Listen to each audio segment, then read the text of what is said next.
നിങ്ങളൊന്ന് സങ്കല്പിക്കുക, ഒരു കപ്പൽ മുങ്ങിക്കൊണ്ടിരിക്കുകയാണ്.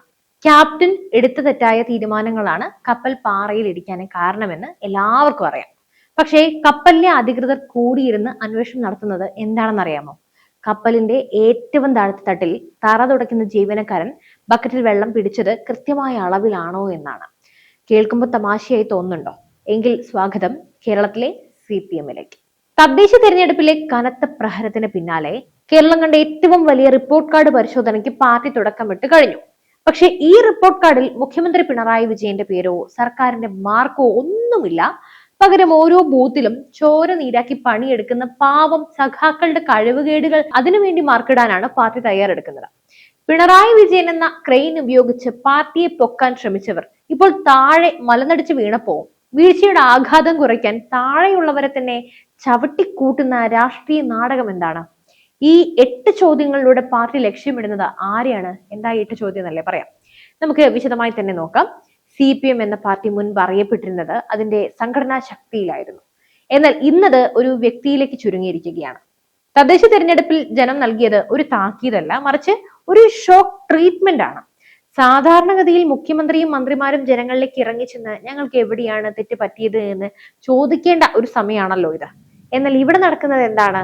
AKG സെന്ററിൽ ഇരുന്നുണ്ടാക്കിയ 8 ചോദ്യങ്ങളുമായിട്ട് ഓരോ വീടിന്റെയും തിണ്ണയിലിരുന്ന് സഖാക്കൾ ചെല്ലുകയാണ്. പക്ഷെ ഒരു കണ്ടീഷൻ ഉണ്ട്. ഭരണവിരുദ്ധ വികാരം എന്ന വാക്കെങ്ങാനും മിണ്ടിയ ആടി കിട്ടും. ഈ ചോദ്യങ്ങളിലൊന്നും വരാൻ പാടില്ല പച്ചക്കറി വിലയെക്കുറിച്ചോ, സപ്ലൈകോയിലെ ശൂന്യമായ റാക്കുകളെ കുറിച്ചോ, പെൻഷനെ കുറിച്ചോ, അല്ലെങ്കിൽ അവർ ചെയ്ത അഴിമതികളെ കുറിച്ചോ എന്തെങ്കിലും ചോദിച്ചാൽ അത് സംഘടനാപരമായ പോരായ്മയായി മാത്രം റിപ്പോർട്ട് ചെയ്യണം. അതായത് രാജാവ് നഗ്നനാണെന്ന് നാട്ടുകാർ വിളിച്ചു പറയുമ്പോൾ നാട്ടുകാരുടെ നാവടയ്ക്കാൻ പറ്റിയില്ല എന്നതാണ് താഴെയുള്ള സഖാക്കളുടെ കുറ്റം. പിണറായി വിജയന്റെ പ്രതിച്ഛായയ്ക്ക് ഒരു പോറലും ഏൽക്കാതിരിക്കാൻ സംസ്ഥാന നേതൃത്വം തീർത്ത ഈ സുരക്ഷാ കവചം ശരിക്കും ജനാധിപത്യത്തിന് തന്നെ ഒരു സർക്കാസമല്ലേ? പാർട്ടി അന്വേഷിക്കുന്ന ആ 4 പ്രധാന കാര്യങ്ങൾ നമുക്കൊന്ന് വിശകലനം ചെയ്യാം. ഒന്നാമത്തേത് വോട്ടർ പട്ടികയിൽ എത്ര പേര് ചേർത്തു എന്നതാണ്. വോട്ടർ പട്ടികയിൽ പേര് ചേർത്താൽ അവയെല്ലാം പാർട്ടിക്കേ വോട്ട് ചെയ്യൂ എന്ന് വിശ്വസിക്കാൻ സഖാക്കൾക്ക് എന്താ വെളിവില്ലേ?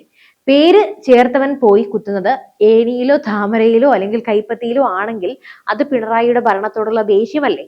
രണ്ടാമത്തേത് ഉറപ്പിച്ച വോട്ടുകൾ പോളിംഗ് ദിവസം എവിടെ പോയി എന്നതാണ്. ഇതിനേക്കാൾ വലിയ തമാശ വേറെയില്ല. ഒരു വീട്ടിൽ ചെന്നിട്ട് വോട്ട് ചോദിക്കുമ്പോൾ ആ വീട്ടുകാർ ശരി സഖാവേ എന്ന് പറഞ്ഞാൽ അത് ഉറപ്പിച്ച വോട്ടായി. പാർട്ടി കണക്കാക്കും, എന്ത് ചെയ്യാനാണ്. പക്ഷേ വോട്ട് ചെയ്യാൻ ബൂത്തിലെത്തുമ്പോൾ അവർ മാസപ്പടിയും കരിമണൽ ഖനനവും ഓർത്ത് പിന്നെ ഈ സ്വർണ്ണക്കൊള്ളയൊക്കെ ഓർത്തിട്ട് മാറ്റി കുത്തിയ അതിന്റെ ഉത്തരവാദിത്തം ബൂത്ത് ഏജന്റിനാണത്രേ.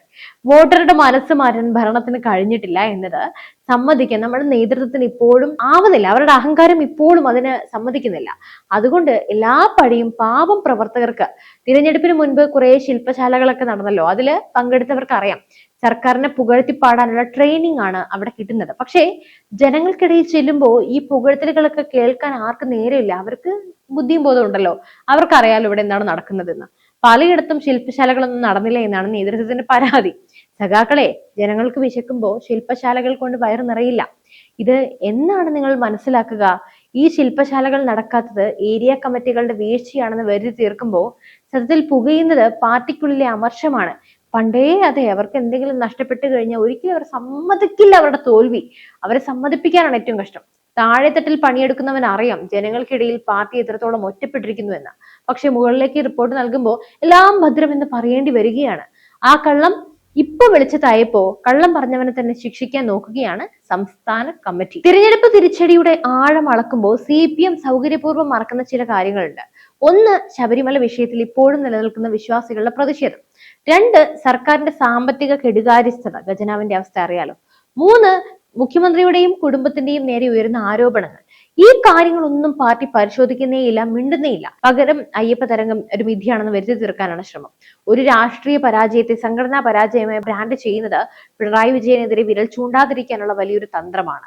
മുഖ്യമന്ത്രിയുടെ ശൈലിയാണ് പാർട്ടിയെ തകർക്കുന്നത് എന്ന് പറയാൻ ധൈര്യമുള്ള ഒരൊറ്റ നേതാവ് പോലും ഇന്ന് സംസ്ഥാന കമ്മിറ്റിയിൽ ഇല്ല എന്നത് CPM-ന്റെ ശാപമാണ്. അതിനാൽ തന്നെ ഈ പരിശോധന വെറും പ്രഹസനമാണ്. കുഴി വെട്ടിയത് മറ്റൊരാളാണ്, വീണത് സഖാക്കളും. ഈ പരിശോധനയുടെ ഫലമായി താഴെത്തട്ടിൽ വലിയ അഴിച്ചുപണികൾ ഉണ്ടാകുമെന്നൊക്കെയാണ് സൂചന. എന്തോ കാണിക്കട്ടെ, അവർക്ക് എന്ത് സംഭവിച്ചാലാണോ സന്തോഷം കിട്ടുക, ചെയ്യട്ടെ. നിർദ്ദേശം ലംഘിച്ച് മത്സരിച്ച് തോറ്റവരെ പുറത്തു ചാടിക്കും. ബ്രാഞ്ച് സെക്രട്ടറി മുതൽ ഏരിയ സെക്രട്ടറി വരെയുള്ളവരുടെ തല ഉരുളും.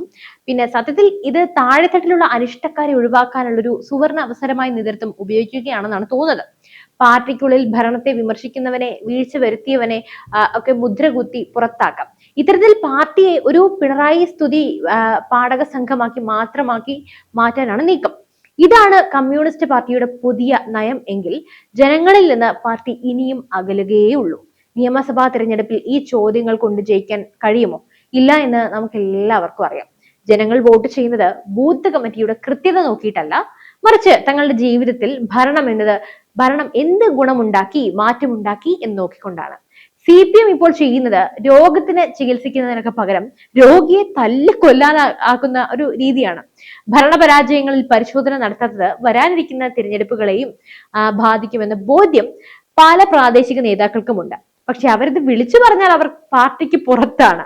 അതുകൊണ്ട് അവരും ഈ പരിശോധന നാടകത്തിൽ അഭിനയിക്കാനായി നിർബന്ധിതരാകുകയാണ്. ക്യാപ്റ്റൻ പറയുന്നതിനപ്പുറം ചിന്തിക്കാൻ പാടില്ലാത്തൊരു വലിയ റോബോട്ടിക് സൈന്യമായി ഇപ്പൊ CPM മാറിയിരിക്കുന്നു. സത്യത്തിൽ സഖാക്കൾ നേതൃത്വത്തോട് തിരിച്ചു ചോദിക്കേണ്ട ചില ചോദ്യങ്ങളുണ്ട്. അതുകൂടി പറഞ്ഞുകൊണ്ട് നമുക്ക് അവസാനിപ്പിക്കാം. അതായത്, പോലീസ് കാണിക്കുന്ന തോന്നിയാസങ്ങൾക്ക് ബൂത്ത് കമ്മിറ്റി ഉത്തരവാദിയാണോ? 2, പെൻഷൻ കൊടുക്കാത്തത് ഏരിയ സെക്രട്ടറിയുടെ വീഴ്ചയാണോ? 3, കരിമണൽ കർത്തിയുടെ ഡയറിയിൽ ബ്രാഞ്ച് സെക്രട്ടറിയുടെ പേരുണ്ടോ? 4, സ്വർണ്ണക്കൊള്ളയ്ക്ക് എന്ത് തെറ്റാണ് ഈ സഖാക്കൾ ചെയ്തത്? 5, അരിവില കൂടിയത് ശില്പശാല നടക്കാത്തത് കൊണ്ടാണോ? ഈ ചോദ്യങ്ങൾ ചോദിക്കാൻ ആർക്കെങ്കിലും തന്നേടുണ്ടോ? ഇല്ല. അതുകൊണ്ട് തന്നെ ഈ 8 ചോദ്യങ്ങളുടെ ഉത്തരങ്ങൾ AKG സെന്ററിലെ അലമാരയിൽ പൊടി പിടിച്ചു കിടക്കും. പിണറായി വിജയൻ എന്ന സുരക്ഷിതമായ കോട്ടയ്ക്കുള്ളിൽ ഇരുന്നു കൊണ്ട് താഴെത്തട്ടിലെ സാധാരണക്കാരെ വിചാരണ ചെയ്യുന്നത് അവസാനിപ്പിക്കാതെ ഈ പാർട്ടിക്ക് രക്ഷയില്ല. CPM-ന്റെ ഈ ഓപ്പറേഷൻ ബൂത്ത് തല പരിശോധന ശരിക്കും പാർട്ടിയെ നന്നാക്കാനാണോ, അതോ പരാജയത്തിന്റെ ഉത്തരവാദിത്തം മുഖ്യമന്ത്രിയിൽ നിന്ന് മാറ്റാനാണോ? നിങ്ങൾ എന്താണ് കരുതുന്നത്? ഭരണത്തിലെ അതൃപ്തിയാണ് തിരഞ്ഞെടുപ്പിൽ പ്രതിഫലിച്ചതെന്ന് അരിയാഹാരം കഴിക്കുന്ന എല്ലാവർക്കും നല്ലതുപോലെ അറിയാം. അത് സമ്മതിക്കാനുള്ള ആർജവം കാണിക്കാതെ താഴെ പണിയെടുക്കുന്ന സഖാക്കളെ പ്രതിക്കോട്ടിൽ നിർത്തുന്നത് ഒരു പാർട്ടിക്കും ഗുണം ചെയ്യില്ല. എന്തായാലും എന്തോ ചെയ്യൂ, നിങ്ങളുടെ ഇഷ്ടം. വരാനിരിക്കുന്ന നിയമസഭാ തെരഞ്ഞെടുപ്പിലും ഇതേ 8 ചോദ്യങ്ങളുമായി പോയാൽ ജനങ്ങൾ നൽകുന്ന 9ാമത്തെ ഉത്തരം ഇതിലും വലുതായിരിക്കും. അപ്പൊ ഈ വീഡിയോയെ കുറിച്ചുള്ള നിങ്ങളുടെ അഭിപ്രായങ്ങൾ തീർച്ചയായും താഴെ കമന്റ് ചെയ്യുക. CPM-ലെ ഈ ശുദ്ധീകരണ നാടകത്തെ നിങ്ങൾ എങ്ങനെയാണ് നോക്കിക്കാണുന്നത്? വീഡിയോ ഇഷ്ടപ്പെട്ടവർ ലൈക്ക് ചെയ്യുക, കമന്റ് ചെയ്യുക, ഷെയർ ചെയ്യുക. മറ്റൊരു വിഷയമായി വീണ്ടും എത്തും വരെ നന്ദി.